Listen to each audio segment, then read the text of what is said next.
So the last FOMC meeting until September has been and gone. It was a bit of a non-event. As expected, the Fed hiked interest rates another 25 basis points to 5.5%. We'll take a look at what that means in a minute, as well as take a look at the charts for BTC, Ethereum, some TradeFi stuff like the S&P and the dollar, before finally taking a look at how the altcoin trade setups that we talked about on Monday played out. If you do enjoy our content, please do consider liking and subscribing. Helps us out massively, and we really do appreciate it. But firstly, a big thank you to Coinbase for sponsoring our Earn While You Learn program on the Learning Crypto Premium, which we have moved over to Coinbase Advanced Trade. What I love about Coinbase Advanced Trade is that it has all the trading tools and technical indicators you need, including advanced charts from TradingView and custom watch lists. It already has a large number of trading pairs, including 237 USDC pairs, which can be used to access the most popular USD-based markets. Most importantly, though, it's the high security standards, which makes me feel at ease with my trading balance being on there. Coinbase Advanced Trade uses state-of-the-art encryption and security programs to protect your assets. The assets are held one for one and are never lent out without user consent.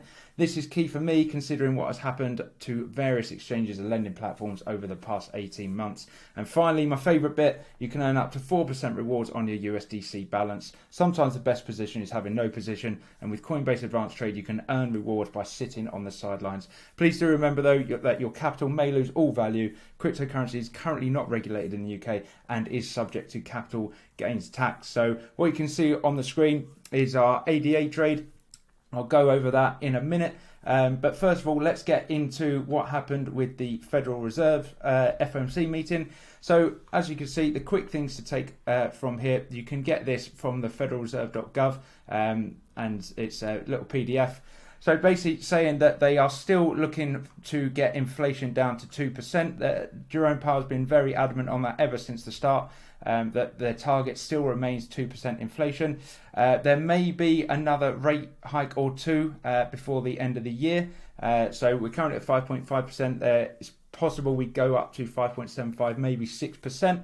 And that, as he's always said, that all the decisions made will be data dependent. So as I say, there is no more Federal Reserve meetings now until September. So we've got quite a long break where the markets can basically sort of do their own thing without any intervention from the Fed. So is that going to result in a rally or a big sell-off? Let's take a look at the charts and see what they're telling us. So if we start with BTC, monthly time frame, we are right on that vital monthly level, which we're seeing if it can be flipped to support. So we've talked about this a number of times.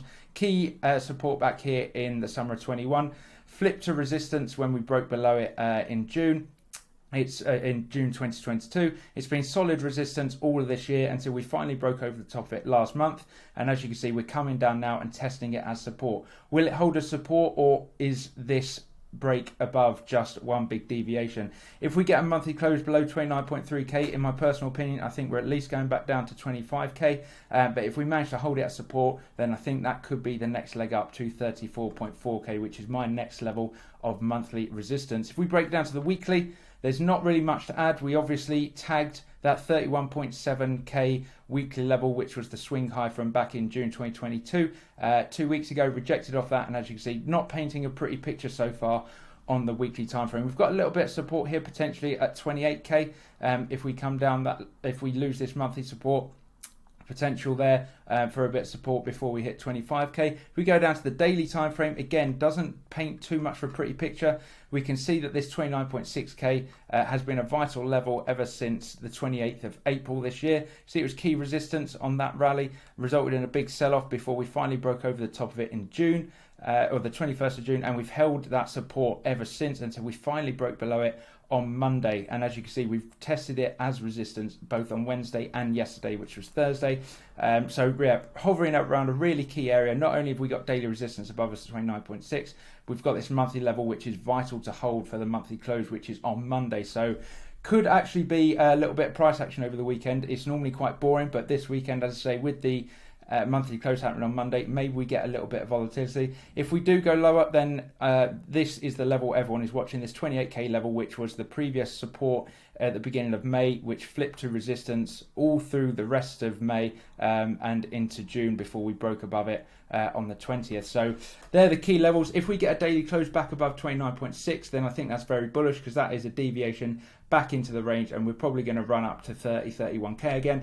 Of course, if we hold below this for the monthly close, then I think we're going to 28 and then potentially 25. So that's my outlook on BTC. If we take a look at Ethereum, it's probably just going to follow whatever BTC does. Ethereum's really failed to make a decent run or a convincing rally since breaking above 1721 monthly resistance. It's come and tested it as support a couple of times, but again, just not really got going. There's not much really to add. On the weekly, it's been very range bound between 2000 and 1783. And then breaking it down to the daily, it's in its own little daily range as well, between 1940, and it's currently holding the support at 1850. So Ethereum, pretty boring, not doing too much, and as I say, will likely just follow whatever BTC does. If we take a look at some TradFi then, the S&P is also at a very interesting level, up at this monthly resistance at 4588, and only a few percent away from all-time highs, which is pretty crazy. When you consider the state everything was in at the beginning of the year. It's only less than 5% away from all-time highs. So is this the big lower high? We'll soon find out. As I say, monthly close on Monday as well. So you've got the S&P at resistance going into the end of the month and BTC at support. So quite an interesting picture. If we go to the weekly, not really much to add. It's just been on an absolute tear ever since breaking this weekly resistance at 4175 back in May. So it looks like quite a logical place for a pullback, especially you've got these weekly wicks as well back from the beginning of last year, January and April of last year. So wouldn't be a crazy place or an unexpected place for a pullback. We'll have to wait and see. If we take a look at the dollar is looking like it's going to try and hold this monthly support, which didn't look very likely just last week. So we're on the monthly time frame. This monthly support on the dollar at 101.7 has been support ever since April of last year. As you can see, all these candle closes above it. We got this big wick this month, which was, what was it, last week? 2 weeks ago. Come down, tag this next monthly level, which is down at 99.63. You can see this has been a really solid level of both support and resistance in the past.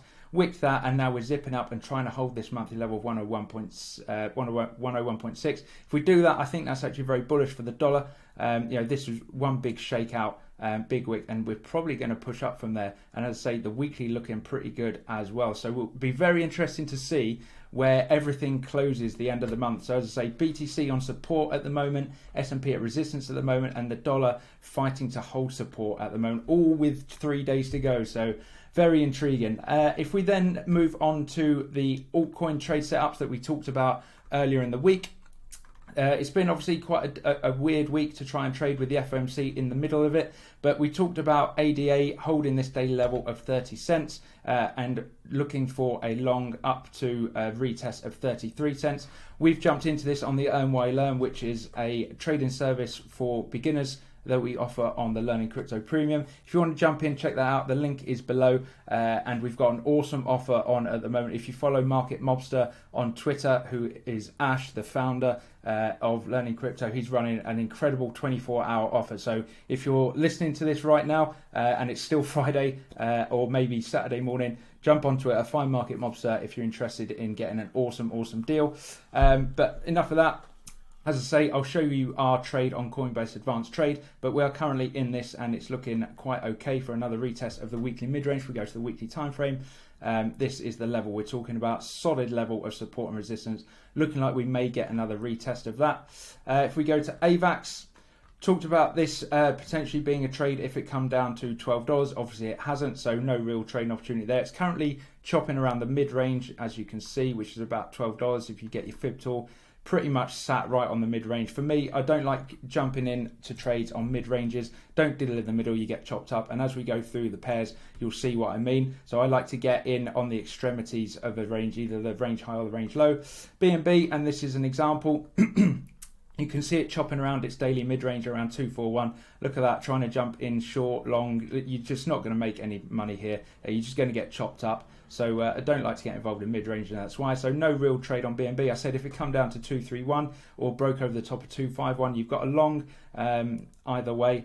But yeah, not looking viable as a trade.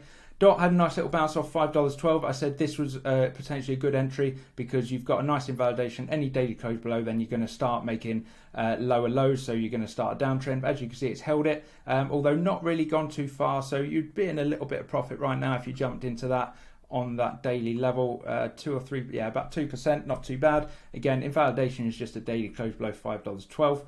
And then you could potentially, if we get a decent close below, look for the bearish retest to jump into short and then trade that down to $4.71. Could be a nice little trade next week potentially. Matic, this was another one we entered on the own way low. We jumped into this test of support at 72 cents.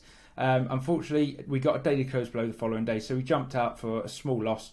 And as you can see, it's come up for a bearish retest and not looking too good. This is another one that is looking very interesting with a monthly close coming up in 3 days' time, and it's testing the monthly range low. If it can get a close above the monthly range low, that's quite bullish because that's a deviation back inside. If it holds as resistance, then we're probably going to see more downside, maybe down to the 40-30 cents. If we go to the weekly, we've got a nice weekly level here, start of this leg of the move from 4th of July, so 45 cents potentially the next target, and as you can see, resistance there on the weekly at 76 cents as well. So yeah, maybe not a good time for Matic. That's again why we cut our losses quite early for a very small scratch.